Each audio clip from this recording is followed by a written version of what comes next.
ప్రియమైన దేవుని పిల్లలారా, చెప్పబడిన మాటలలోని సారాన్ని బాగా ఆలోచించి దేవుడు మనకిచ్చిన ఈ వేదంలోని మహాసంపద వెలికి తీయాలని సభాముఖంగా మిమ్మల్ని వేడుకుంటున్నాను. ఈరోజు ప్రపంచానికి తెలిసింది, ప్రపంచ జ్ఞానానికి తెలిసింది చాలా తక్కువ. కానీ బైబిల్లో ఉన్నది ఎంతో ఎక్కువ. యోబు గ్రంథం 26వ అధ్యాయం 14వ వచనాన్ని మీరు పరిశీలిస్తే,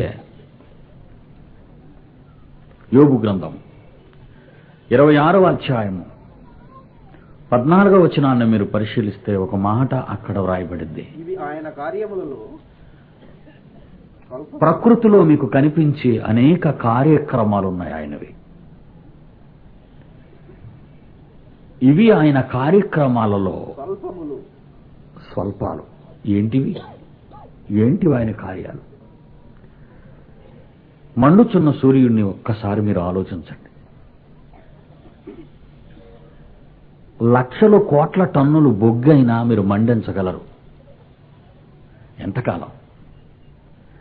ఎంతకాలం మీరు మండించగలరు? ఆ బొగ్గు అనే మండే పదార్థం అందులో ఉన్నంత వరకు కాలి కాలి కాలి కాలి అది మండి మండి మండి బూడిదైపోవాలి. ఏదైనా అంతే, మీకు తెలుసు.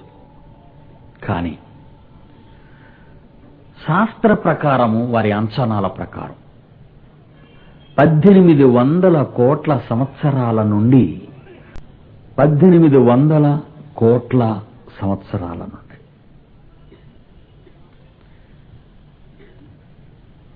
కానీ సూర్యునిలో వేడిమి తగ్గలేదు, వెలుగు తగ్గలేదు.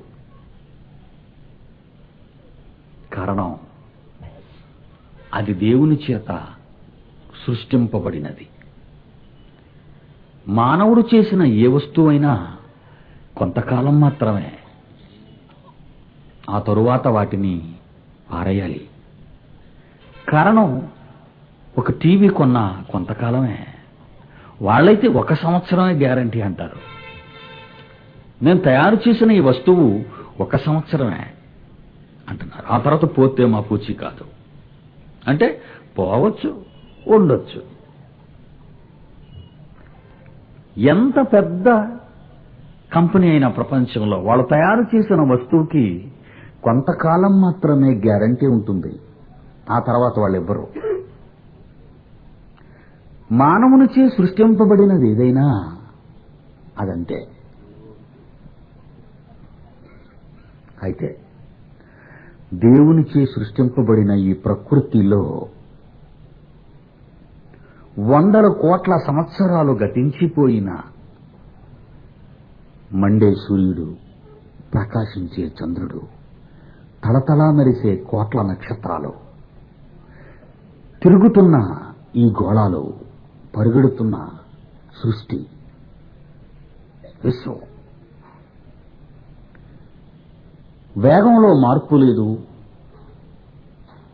వాటి పనితనంలో శక్తి అయిపోనూ లేదు. అవి దేవుని చేత సృష్టింపబడినవి. ఇలా మనం ప్రకృతిని ఆలోచిస్తే, మానవుడు తెలుసుకున్నవి, నేర్చుకున్నవి ఎంత అంటున్నాడంటే, ఇవి ఆయన కార్యములలో, యోబు గ్రంథం 26:14, ఇవి ఆయన కార్యములలో స్వల్పములు. ఈ సూర్యచంద్ర నక్షత్రాలను, ఈ విశ్వాన్ని చూసి మీరు కంగారు పడుతున్నారేమో. ఇవి ఆయన కార్యములలో చిన్నవట, చిన్నవి. ఆయనను గూర్చి మనకు వినబడుచున్నది మిక్కిలి మెల్లనైన గుసగుస శబ్దము పాటిదే. ఈ రోజు నేను చెబుతున్నా ఈ సకల శాస్త్రాలను బైబిలు ఏ విధంగా అధిగమించిందో, దేవుడు ఎంత గొప్పవాడో అని ఈ ప్రకృతిని, ఈ శాస్త్రాలను మీ ముందు తెరచి చెబుతున్నానే. ఇది మిక్కిలి మెల్లనైన గుసగుస శబ్దము పాటిదే. అయితే దేవుడు మనకిచ్చిన ఈ వేదాన్ని మీరు పరిశోధిస్తే పెద్ద పెద్ద శబ్దాలు వినబడతాయి మీకు.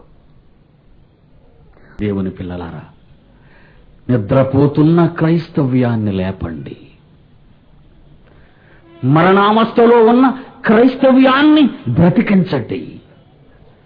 మొదటి శతాబ్దము తరువాత అంతరించిపోయిన క్రైస్తవ జనాంగాన్ని పుట్టించండి. ఇది మీ బాధ్యత. కాలమును బట్టి చూస్తే ఏమని రాయబడింది? 5 హెబ్రీ పత్రిక. కాలమును బట్టి చూస్తే మీరు బోధకులుగా ఉండవలసిన వారై ఉండగా, కాలమును బట్టి చూస్తే మీరు బోధకులు అంటే మాస్టర్స్. మీరు బోధకులు, మాస్టర్స్. మీరు కాలమును బట్టి చూస్తే బోధకులుగా ఉండవలసిన వారై ఉండగా, దేవోక్తులలో, దేవుని మాటలలో మొదటి మూల పాఠములు మరల ఒకడు నీకు బోధించవలసి వచ్చిందంటున్నాడు. కాలమును బట్టి చూస్తే మాస్టర్స్ అయి ఉండవలసిన క్రైస్తవ్యం ఒకడు మరలా దేవుని మూలపాఠాలు. ఏంటా మూలపాఠాలు? రండి, వినండి, రక్షణ పొందండి, మారు మనసు పొందండి, పాపాలు కడుక్కోండి, యేసుప్రభు రక్తంగా ఇచ్చాడు, లేకపోతే నరకానికి పోతారు, తీర్పు వచ్చేస్తుంది, కబడ్దారు, జెండాకి జై, అయిపోయింది బోధ. అంతే కదండి. ఏ నోట విన్నా, ఏ బోధకుని నోట విన్నా ఇదే.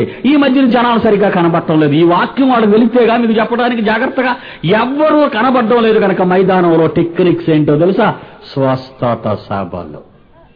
గుడ్డివారు చూస్తున్నారు, కుంటివారు నడుస్తున్నారు, మూగవారు మాట్లాడుతున్నారు, కోర్టు కేసులా, పిల్లల సమస్యల, శాంతి కావాలా, అడ్వర్టైజ్మెంట్స్ ఎప్పుడో జరుగుంటారు ఇవే పత్రికల్లో, ప్రకటనలో.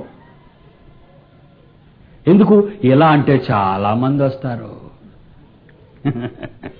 చెప్పుకోవటానికి సరి అయిన జ్ఞానం దేవుని గ్రంథము నుండి సమాజం మధ్య నిలబడి బోధించే సత్తా లేక, ఈ సమాజాన్ని ఒప్పించలేని శక్తి లేక గారడీలు చేస్తున్నావా ప్రజల మధ్య?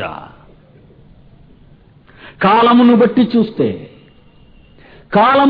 చూస్తే బోధకులై ఉండవలసిన వారై ఉండగా, దేవోక్తులలో, దేవుని వాక్యములో మొదటి మూల పాఠములు, ప్రారంభ పదాలు ఒకడు మరలా మీకు బోధించాలా? 1900 సంవత్సరాలైందండి మూలపాఠాలు వచ్చి. 1900 సంవత్సరాలు ఇంకా మూలపాఠాలలోనే ఉండిపోతారా? ఒక మహాజ్ఞానపు గనిని తెరుస్తాను ఇప్పుడు మీ మధ్య. ఆశ్చర్యపోయి, విస్తుపోయి, గిజగిజలాడిపోవాలి. ఈ చేతిలో ఉన్న వేదము అనన్య సామాన్యమైనది, మానవ జ్ఞానానికి అందనిది. ప్రపంచ శాస్త్రవేత్తలంతా అమెరికా దేశంలోని చికాగో పట్టణానికి చేరుకున్నారు. ఒక విషయం మీకు చెప్తా. ప్రపంచంలో ఎక్కడ ఏం జరిగినా ఆ కాపీస్ జెరాక్స్ చేసి నా వద్దకు చేరుతూ ఉంటాయి. విశేషం ఏంటంటే అది తండ్రి చిత్తం. ఇండియాలో ఉన్న ఫలానా వాడి దగ్గరికి ఇన్ఫర్మేషన్ వెళ్ళాలని ఆ భక్తులందరికీ నా జోహార్లు సభాముఖంగా. దేవుని పిల్లలారా, ప్రపంచ శాస్త్రవేత్తల బృందం అమెరికాలోని చికాగో పట్టణంలో కూర్చొని మనము ఎన్నో సాధించగలుగుతున్నాం, కొన్ని విషయాలలో సాధన లేకపోయింది, సాధన ఉన్నా సాధించలేని పరిస్థితి ఏర్పడింది. దీనికి కారణం మనకు తెలియటం లేదు. ఏది ఏమైనా మనము ఎన్నటికీ కనుగొనని కొన్ని సంగతులు ఈ సృష్టిలో ఉన్నాయి. వాటిని తెలుసుకునుట మన తరము కాదు అని ఒక నిర్ణయానికి వచ్చాయి. దేవునికి స్తోత్రం. అవి 5 సంగతులు. 5 సంగతులు మనకు తెలీదు. 1 టైం, కాలం. కాలం ఎప్పుడు పుట్టింది, ఎలా పుట్టింది, ఎలా అంతరించిపోతుంది, తెలీదు. వాళ్ళు జ్ఞానవంతులు కొంతవరకైనా అని మనం అనుకున్నాం గనక వాళ్ళు తేల్చి చెప్పగలుగుతున్నారు. అటు ఇటు కానివాడు ఇటు అటు ఊగుతూనే ఉంటాడు.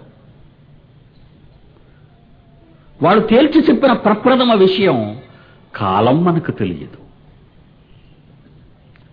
ఎంతకాలం గడిచినా, ఎన్ని పరిశోధనలు మనం చేసినా కాలాన్ని, ప్రారంభం, అంత్యాన్ని మనం చెప్పలేం. 2, పవర్, శక్తి. దేవుడు అనరండి, దేవుడు అంటే వాళ్ళకి ఇష్టం లేదు.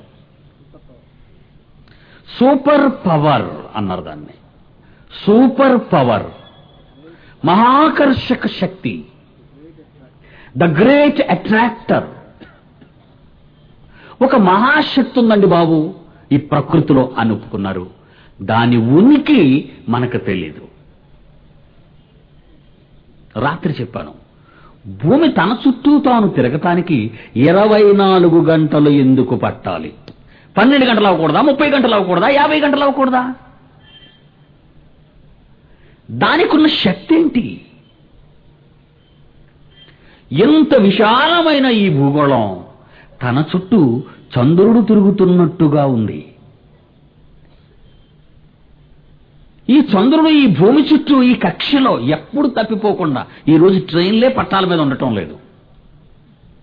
అలాంటిది భూమి గాని, భూమి చుట్టూ తిరుగుతున్న చంద్రుడు కానీ ఆ గీతలో, ఆ కక్ష అంటారు, పట్టాలు, రోడ్డు అనొచ్చు మన భాషలో,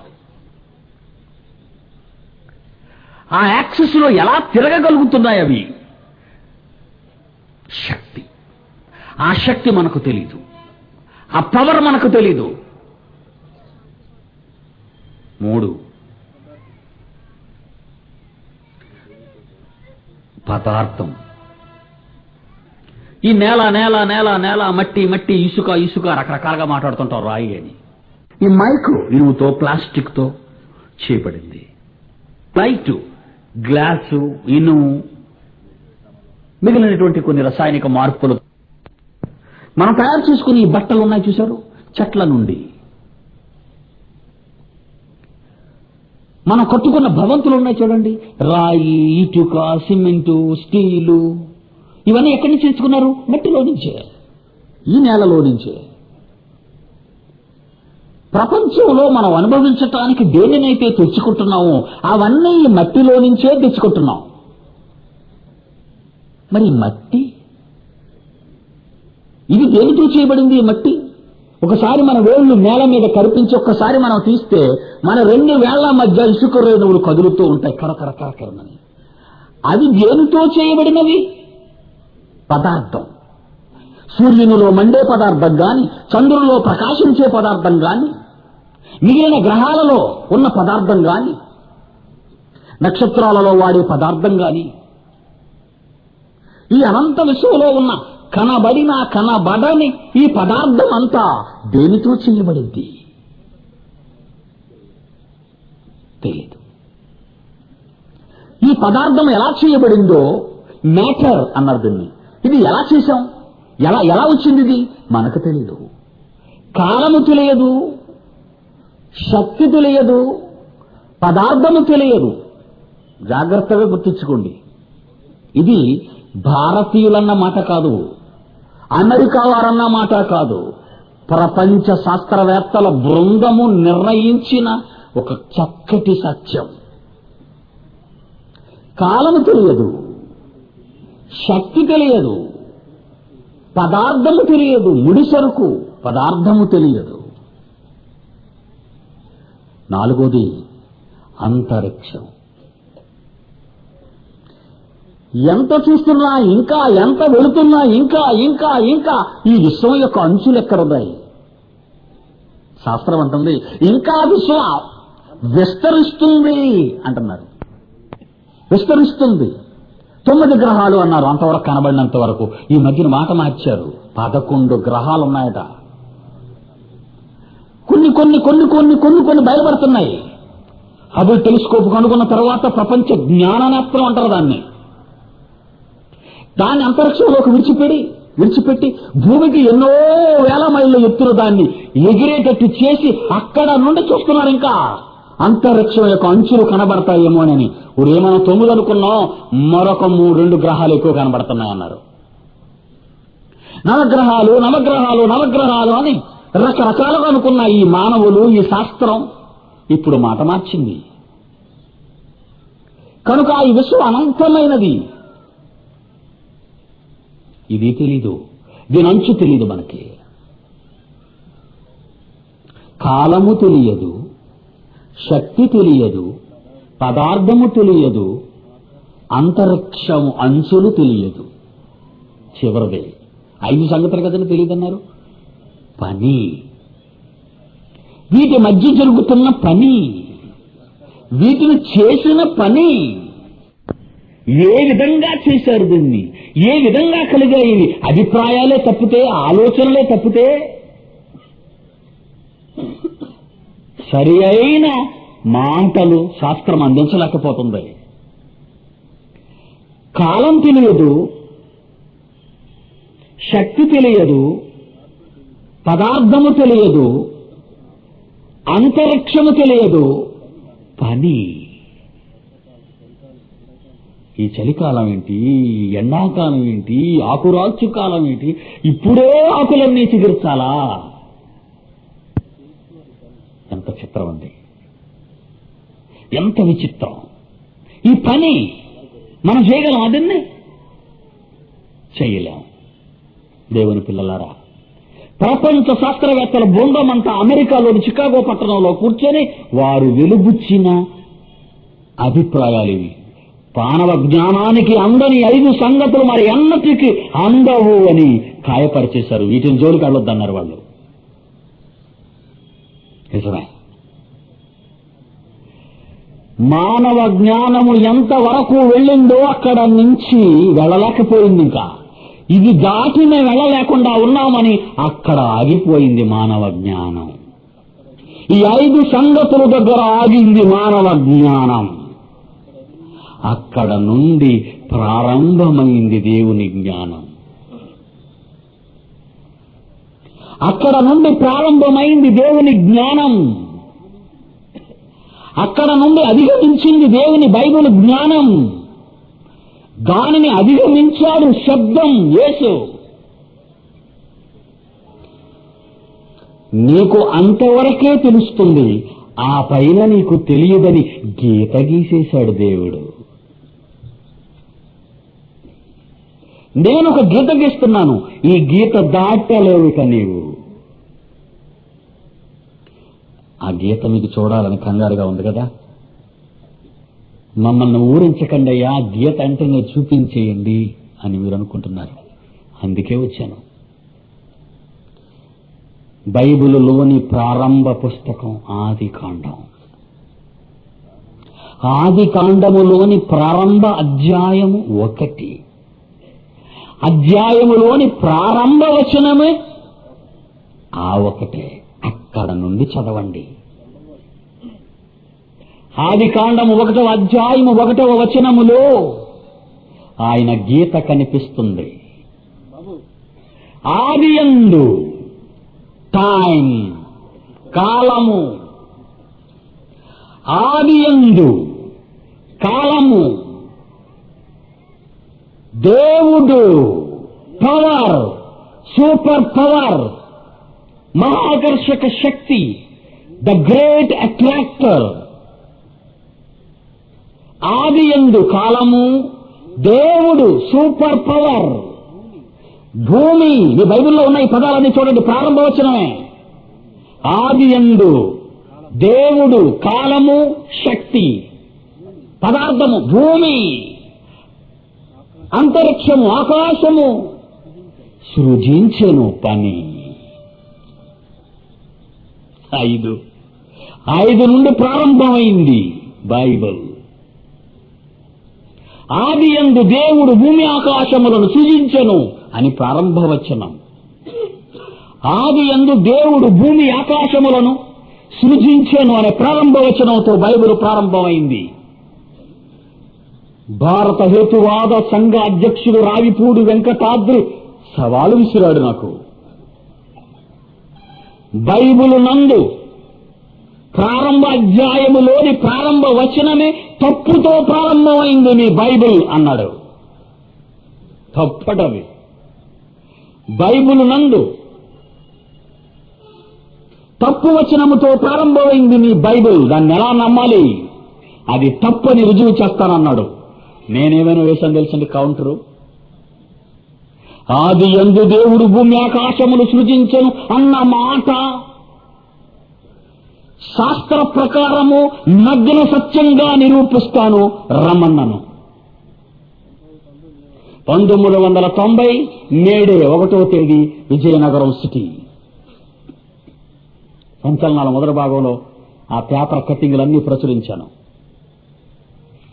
250 మంది పోలీసులు తుపాకులతో మైదానాన్ని చేరుకున్నారు. కలెక్టర్స్ విజయనగరం, శ్రీకాకుళం, విశాఖపట్నం కలెక్టర్లు,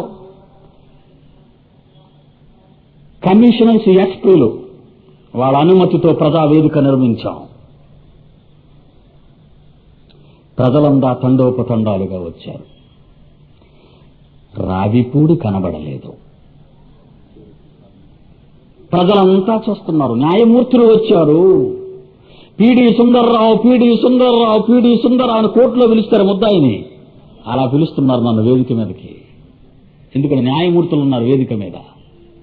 ఎవరిది న్యాయమో తేల్చాలి గనుక, ఎవరి వాదం రైతో తేల్చాలి గనుక మా ఇద్దరి మధ్య కండిషన్ ఏంటో తెలుసండి. నగ్న సత్యముగా ఇది నేను నిరూపించకపోతే ఇదే వేదిక మీద ప్రజల ముందు నీరా నేను హేతువాదిగా నీకు సేవలు చేస్తాను. ఒకవేళ నీవు నిరూపించకపోతే స్టేజ్ మీద ప్రజలందరూ చూస్తుండగా బాప్తీసం ఇస్తాను. రావుపూడి వెంకటాద్రి రాలేదు గాని కలెక్టర్ గారి దగ్గర నుంచి టెలిగ్రామ్ వచ్చింది.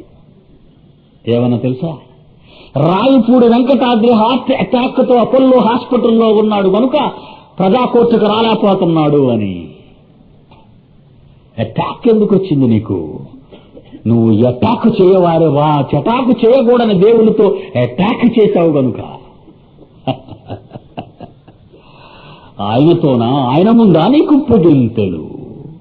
మానవుడు రాసిన ప్రకృతిని ముందు పుట్టిన శాస్త్రాన్ని ప్రకృతిలో నుంచి వచ్చిన శాస్త్రం మీద నిలబడి పచ్చి అబద్ధంతో బైబిల్ ప్రారంభమైందనడానికి ఎన్ని గుండెలు నీకు? శాస్త్రంలో కనీసము శాస్త్రజ్ఞుల శాస్త్రములోని ఓనామహాలైనా నీకొచ్చా అని ప్రశ్నించాను. రాదే నీకు. అటు శాస్త్రమూ తెలియదు, ఇటు బైబిలా తెలియదు. దేనికయ్యా నీ మేకపోతు గాంభీర్యం?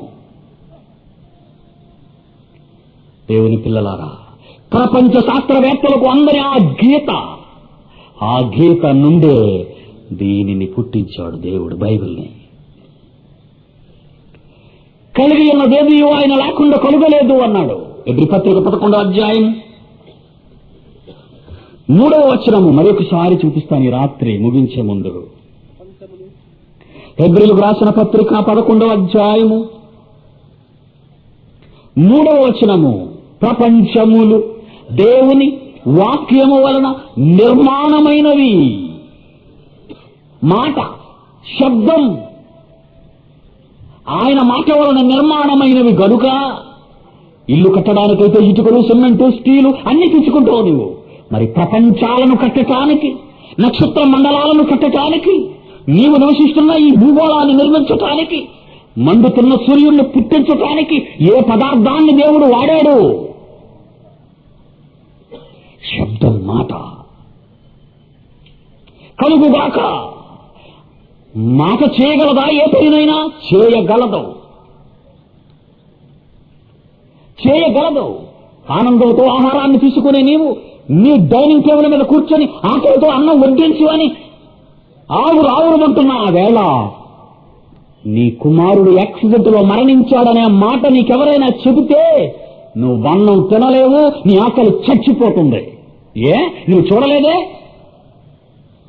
ఆ యాక్సిడెంట్ నీ కళ్ళతో చూడలేదు, ఇంకా చచ్చిపోయాడో లేదో తెలియదు. ఎవరో వచ్చి కబురు చెప్పారు. ఒక్క మాట విన్నంత మాత్రంలోనే నీ జవసత్వాలన్నీ కూడిపోయి నీ మెదడులో ఉన్న నరాలన్నీ బిగుసుకుపోయి ఆకలి చచ్చి బ్రతుకు మీద ఆశ చచ్చి పెద్ద కేకలతో పరిగెత్తుకుంటూ రోడ్ల మీద వెళతావే, అదే మాట. ఒక మాట. నీ మాటకే ఇంత శక్తి ఉంటే, మానవ నోటితో పలికే ఈ మాటకే ఇంత శక్తి ఉంటే, భూమి కలుగుగాక అన్న దేవుని మాటకు ఎంత శక్తి ఉండాలి? సూర్య చంద్ర నక్షత్రములు కలుగుగాక అన్న దేవుని శబ్దానికి ఎంత శక్తి ఉండాలి? వీటిని చెయ్యటానికి దేవుడు ఏదో పదార్థాన్ని తెచ్చి చేయలేదు. శబ్దం. కనబడని దాని నుండి కనబడినది వచ్చింది.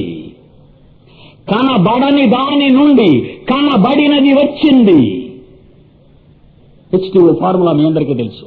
Hydrogen 2, oxygen 1. H2O ఫార్ములా ఈరోజు మనం అంతా చదువుకుంటున్నాం. చిన్ననాటి నుండి పిల్లలుగా ఉన్నప్పుడే చదివాం. హైడ్రోజన్ 2 పాయింట్లు, ఆక్సిజన్ 1 పాయింట్. 2 కనబడనివి కలుసుకుంటే ఒక కనబడేది వస్తుంది. అదేంటి? వాటర్, నీళ్లు. హైడ్రోజన్ అనే వాయువు 2 భాగాలు, ఆక్సిజన్ అనే వాయువు 1 భాగం. ఈ రెండింటినీ కనబడని వాయువులను కలిపితే కనబడే నీటి చిక్కొచ్చింది. కనబడని వాటి నుండి కనబడేవి వస్తున్నాయి అని ఈ H2O ఫార్ములా చెప్పడానికి ప్రపంచంలో మహాశాస్త్రవేత్తలందరూ ఎన్నో సంవత్సరాల కృషి ఫలితం అయిందది. కనబడని దాని నుండి కనబడినది రావటానికి హెబ్రీ పత్రిక 11:3 దృశ్యమైనది నీ కంటికి కనబడుచున్నదంతా. సూర్యుడు, చంద్రుడు, నక్షత్రాలు, భూమి ఈ రోజు నీ కంటికి కనబడుచున్నదంతా కనబడెడు పదార్థముల చేత చేయబడలేదని విశ్వాసము చేత గ్రహించుకొనవలెను. కనబడుచున్నదంతా దృశ్యమైనది. నీ కంటికి కనబడినదంతా కనబడని దానితో చేశానన్నాడు దేవుడు. ఎంత గొప్ప శక్తి! దేవుని వాక్యములో ఎంత మహాజ్ఞానము భద్రపరచబడింది. దేవుని జీవ గ్రంథములో ఎంతటి మహాజ్ఞానం భద్రపరచబడింది. కనబడని దాని నుండి కనబడినది పుట్టింది అని శాస్త్రం మొన్న చెప్పింది. కనబడని దాని నుండి కనబడినది పుట్టిందని సకల శాస్త్రాలను అధిగమించిన బైబిల్ అనే వేదము ఎప్పుడో చెప్పింది. చివరి మాట రోమీయులకు రాసిన పత్రిక 4వ అధ్యాయం చూడండి ప్రియులారా. రోమీయులకు రాసిన పత్రిక 4వ అధ్యాయము 17వ వచనములోని చివరి మాట, 17వ వచనములోని 2వ మాట, 2వ పదం, లేని వాటిని ఉన్నట్టుగా పిలుచువాడునైన దేవుని ఎదుట. లేని వాటిని ఉన్నట్టుగా పిలుచువాడు. కనబడలేదు, లేవు, అసలు లేని వాటిని కావాలని అన్నాడు, అంతే వచ్చాయి. శబ్దం. H2O formula. కనబడని 2 వాయువులు కలిసి నీరుగా మారుతున్నాయి. Hydrogen, oxygen = water. హైడ్రోజన్ గా ఉన్నప్పుడు కనిపించదు, ఆక్సిజన్ గా ఉన్నప్పుడు కనిపించదు. కనిపించని 2 కలుసుకుంటే కనబడేది పుట్టింది, నీళ్లు. ఈ ఫార్ములాకు ఎంత సత్యాన్ని ప్రపంచానికి చూపించగలిగారో ఈ శాస్త్రజ్ఞులు. దీన్నొక్కసారి మీరు ఆలోచిస్తే, దీనికి ముందే ఈ ప్రకృతి జనించటానికి కనబడని ఆయన మాట, లేని వాటిని ఉన్నట్టుగా పిలుచు ఆయన శక్తి ఎంత గొప్పది! ఈ ఇసుక రేణువును ఈ 2 వేళ్ల మధ్య కదులుతున్నది కంటికి కనబడని దశ తీసుకురండి. కళ్ళు కనబడదు కది. అది కనబడాలంటే పవర్ఫుల్ మైక్రోస్కోప్ కింద పెట్టాలి దాన్ని. ఇసుక కనిపించాలి, రేణువు కనిపించాలంటే. అణువు అన్నారు దానిని. అణువు అన్నారు దాన్ని. అణువును విభజిస్తే పరమాణువు అవుతుంది. పరమాణువు, గమనించండి, పరమాణువు. ఆ పరమాణువును విభజిస్తే ఏం కనబడుతుంది? ఏం కనిపించదు. ఈ భూమినంతా తీసుకొని ఈ భూమి అంతా మట్టి అని మీకు తెలుసు కనుక ఆ మట్టిలో ఒక రేణువుని తీసుకుంటే ఆ రేణువుని పరమాణువుగా మారిస్తే ఏం కనిపిస్తుంది? ఏమీ కనిపించదు. కనిపించని దాని నుండి కనిపించినది కలుగజేయబడింది అంది బైబిల్. కనిపించని వాయువుల నుండి కనిపించే నీటిని తీసుకొచ్చారే శాస్త్రవేత్తలు. ఆయన జ్ఞానాన్ని తెలుసుకోవటం, ఇప్పటికి కనబడుతున్న ఈ జ్ఞానం ఈ ప్రకృతిలో ఉన్నది ఈ ప్రపంచానికి మెల్లనైన గుసగుస శబ్దము పాటిదే. దేవుని పిల్లలారా, మీరు కలిగి ఉన్న ఈ వేదం, ఈ గ్రంథరాజ్యం సకల శాస్త్రాలను అధిగమించింది అనడానికి ఎన్ని ఆధారాలు బైబిల్లో వ్రాయబడ్డాయి. కళ్ళు మూసుకోండి. మహోన్నతుడు అయిన మా తండ్రి, మీ మహానామాన్ని ధ్యానించటానికి పట్టణములోని క్రైస్తవ సోదర సోదరీమణులందరకు నీవిచ్చిన మంచి భాగ్యానికి వందనాలు. చేరియున్న మీ పిల్లలకు మీ దీవెనలు అవసరం. మీరు ఆకర్షించుకున్న వాళ్లే వీళ్ళంతా. మీ వారిని మీరు ఆకర్షించుకుంటాను అని మాటిచ్చారు. ఆకర్షించుకున్నారు, ఆకర్షింపబడి ఉన్నారు. మీ ఆకర్షణలో ఉన్నవారు మానవ దౌర్భాగ్యపు జ్ఞానములోనికి జారిపోకుండా ఈ పిల్లల చుట్టూ కంచె వేయండి.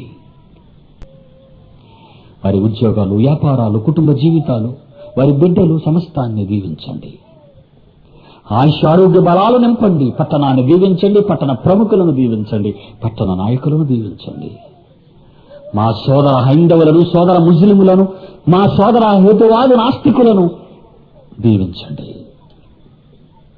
క్రైస్తవ్యం మతం కాదు, అది ఒక మహాజ్ఞాన మార్గమని ప్రపంచ ప్రజలు తెలుసుకుని జ్ఞానాన్ని మీ పిల్లలకు తెలియచేయండి. యేసు నామాన్ని ఈ ప్రార్థన అడుగుచున్నాము తండ్రి. ఆమేన్.